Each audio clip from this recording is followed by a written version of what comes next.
Radio. Tú lo estabas adelantando, Danilo, también, y varios auditores que nos han preguntado a través de las distintas vías de comunicación acá a la radio, por ejemplo, qué pasa con el subsidio eléctrico. A propósito de este anuncio de que sí, lamentablemente, en el mes de julio van a volver a subir las cuentas de la luz. Estamos justo a la ministra de Energía, justamente Jimena Rincón, para aclarar esas dudas. ¿Cómo está, ministra? Buenos días. Hola, ministra. Muy buenos días, Loreto y Danilo. ¿Cómo están ustedes? Sí. Todo bien. Sí, muchas gracias por el contacto, sobre todo para responder las dudas de los auditores, los televidentes, ¿no? ¿Cuánto va a subir la luz el mes de julio? Y dudas también que van a surgir a propósito del subsidio eléctrico. Bueno, está el proceso del subsidio eléctrico, ya está en marcha. Se abrió el periodo de postulación entre el 26 de mayo y el 5 de junio. Sí. Ahora están en la revisión, ¿no es cierto?, para ver que las personas que postularon o que actualizaron sus datos cumplan con los requisitos para poder acceder a él. Eso tiene que ver con un subsidio que se legisló el año 2024 para lo que fue pagar la deuda con las generadoras que estaba congelada, ustedes saben, en la época de pandemia, y que significaba 6.000 millones de dólares aproximadamente. Hoy día ese subsidio está en curso, dura por la legislación que se aprobó ese año hasta este año, incluido el segundo semestre, y este es el quinto llamado que se va a pagar, ¿no es cierto?, a partir de los próximos meses en cuotas hasta final de año. Eso todos lo conocen y es parte del apoyo que se legisló en su momento y que obviamente nosotros tenemos que aplicar. Sí, nos preguntan mucho si es que uno ya se lo ganó, tiene que volver a postular.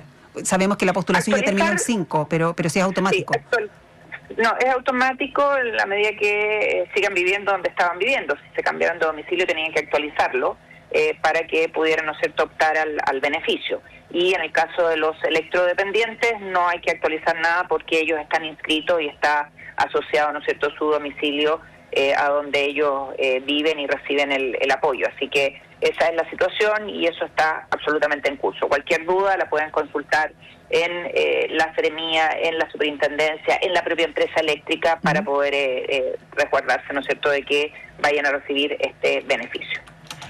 Ministra, ¿el alza va a ser diferenciado dependiendo de la región? Más golpeados quizás hacia el sur. ¿Se ha pensado quizás ahí en otro apoyo adicional? ¿Cómo la gente va a percibir esto? Va a ser un golpe duro. ¿Ustedes están conscientes de eso, que es una medida también impopular? Haciendo el símil con lo que ocurrió con el alza de los combustibles, todo lo que generó, incluso, ya lo vamos a conversar, aumentando la desaprobación del presidente. Esto va a golpear al gobierno del presidente Kast. ¿Cómo van a contrarrestar eso ustedes? A ver, primero, esta no es una medida del gobierno del presidente Kast.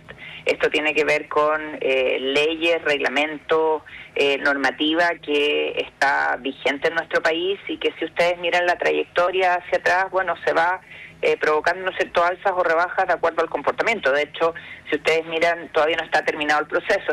Solo tenemos claridad de lo que va a pasar en el aumento en el precio nuevo promedio, que es la generación de la electricidad, falta el cargo por transmisión, y en el caso de la generación, precio nuevo promedio, hay regiones donde hay bajas importantes.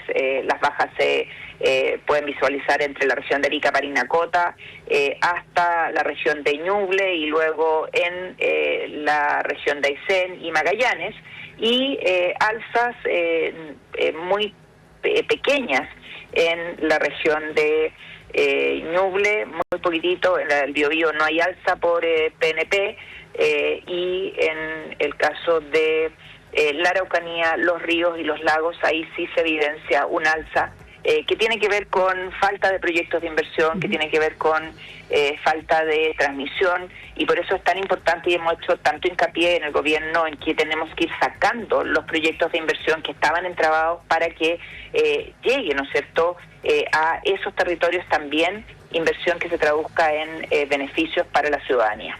Pero el promedio es este 4,9, ¿no? En promedio, sabemos que es distinto en las localidades, ¿no? Es que, sí, precio nuevo promedio, el alza es 2,1 nacional. Sí, claro, y transmisión 2,8, pero por eso le pregunto, a la cuenta final, ¿cuánto va a ser el promedio? Todavía no está definido.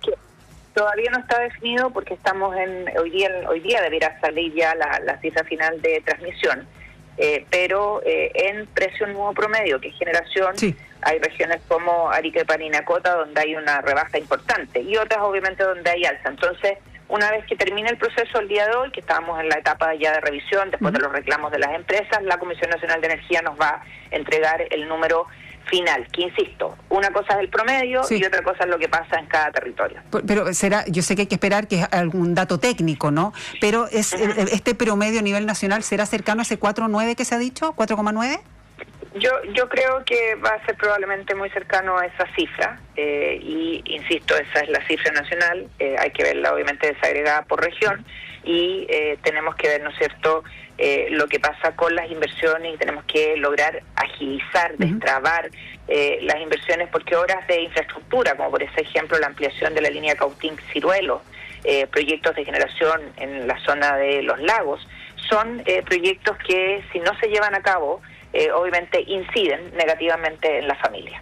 Ministra, pero más allá de los factores que usted hace alusión respecto a la falta de inversión, pensando en la región de la Araucanía, los ríos y los lagos, en Valdivia va a subir muchísimo la luz, ¿no hay quizás una autocrítica de hacia dónde se va dirigiendo esto, pensando siempre en las regiones, que son las zonas apartadas de la región de la Araucanía, zonas rurales que son muy golpeadas ya por la ruralidad, por la lejanía que tienen con zonas urbanas densas, pobladas, en Temuco, por ejemplo, pensando en la Araucanía? Finalmente son las regiones las que se ven más golpeadas, las personas más vulnerables. ¿Qué se piensa quizás en alguna ayuda focalizada para esas regiones? Porque claro, usted pone como ejemplo el norte, donde va a disminuir, pero en el sur va a aumentar y va a aumentar harto.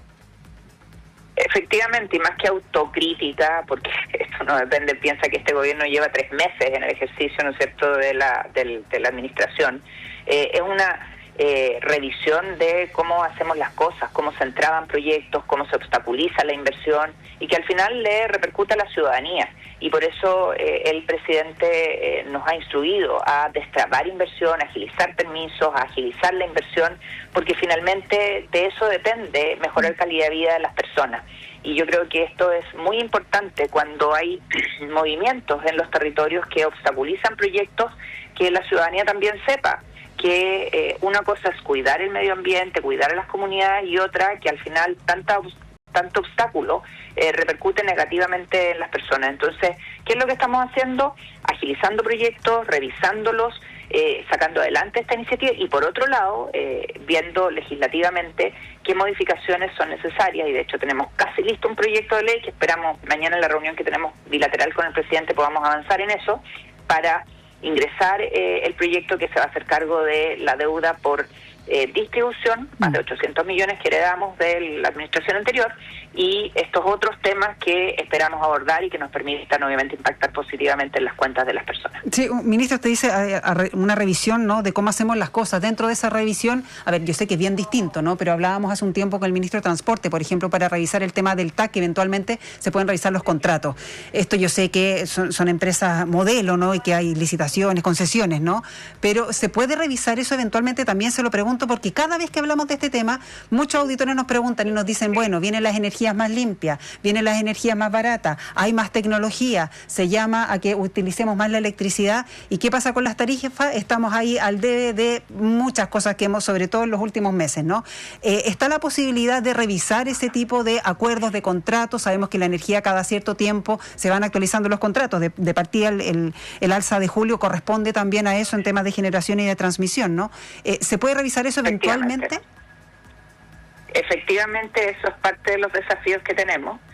Aquí hay contratos que se arrastran desde el 2017, claro, que son contratos caros, que tienen que ver con el tipo de energía que teníamos en esa época, ¿no es cierto? Y que obviamente tiene unos indexadores y unos parámetros que la hacían en ese minuto cuando se licitó en un precio distinto al que se ha ido después licitando en procesos posteriores, donde ha ido bajando el precio de la energía. Así que eso, Loreto, también está dentro de los desafíos que tenemos y para lo que hemos estado conversando, y yo le agradezco a todos los parlamentarios de la Cámara de Diputados y del Senado, de las comisiones de Minería y Energía, que nos han ayudado a poner el foco en estos temas, y esperamos tener obviamente buenas noticias. Y yo me imagino que nadie se va a oponer a eso, ¿no? Mientras tengamos el suministro y que haya un ajuste, no una adecuación de los contratos. ¿Esto podría ser en el mediano plazo? Estamos trabajando para eso y esperamos tener buenas noticias, pero eso también significa, y tú lo dijiste muy bien, respetar los contratos que existían y ver cómo abordamos, ¿no es cierto?, este tema, para que nadie se sienta pasado a llevar en la inversión que hizo, en los compromisos que adquirió y que significaron obviamente un despliegue de infraestructura importante. Pero tenemos que caminar, y eso es el desafío que nos ha impuesto el presidente José Antonio Kast, tenemos que caminar hacia una energía más barata, más segura, más competitiva para todos, no solo para las grandes empresas, sino que también para las familias y las pymes. Ministra, nos queda poco tiempo, quería llevarlo un poco para terminar a la política partidista. ¿Fue un error político haber sacado a Joanet de la subsecretaría?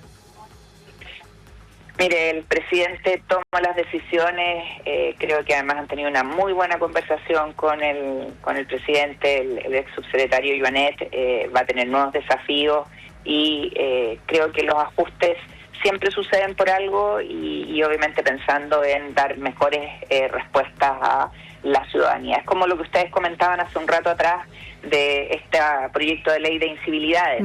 Y yo los escuchaba a usted y me recordaba unos carteles que alguien me mandó en Barcelona. Hay unos carteles en la vía pública donde le dan la bienvenida a los turistas y le dice que van a ser expuestos a 3.000 euros por daños y destrozos de incivilidades, de daños antisociales.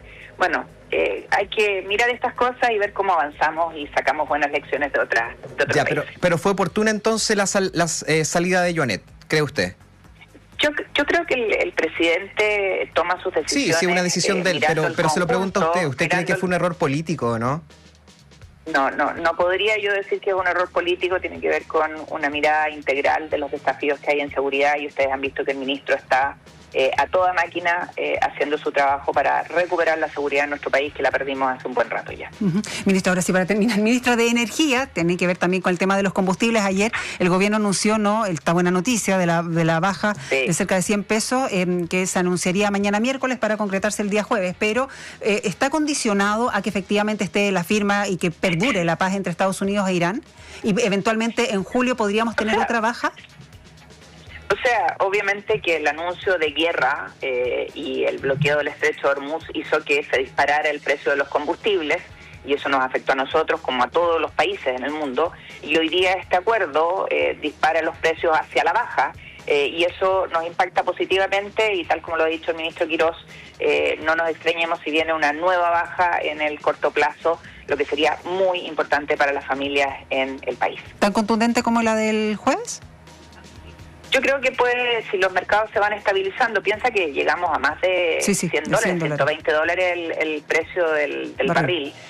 Hoy día estamos en 80 y algo, estuvimos en 60 y tanto, por lo tanto puede ser muy, muy importante. Así que sigamos esperando buenas noticias en el contexto internacional porque eso también nos beneficia a nosotros. Jimena Rincón, ministra de Energía, muchas gracias. Buenos días. Gracias, ministra. Muchas gracias a ustedes. Buenos días.